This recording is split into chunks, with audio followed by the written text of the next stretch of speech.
I absolutely agree with you that we've had a really rough patch.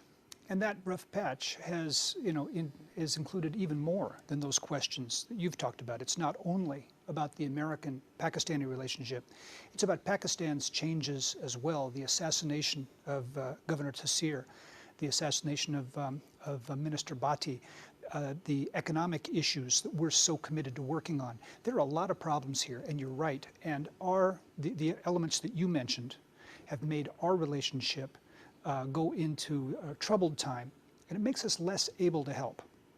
Where I'm optimistic is that we've put most of that behind us.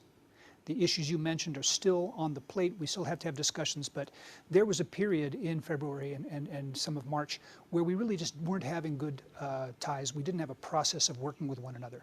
We've established a good process. We have just a couple of examples for you. We have Mr. Bashir going to Washington for some major talks next week to get the diplomatic work that we're doing together in Afghanistan, India, elsewhere, back on track. We have had the meetings that between the intelligence chiefs, and we'll see whether that can help us move ahead in a more productive way.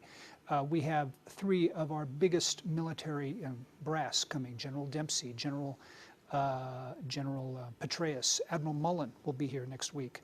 We have Congressman Boehner, arguably the most powerful American congressman, coming here.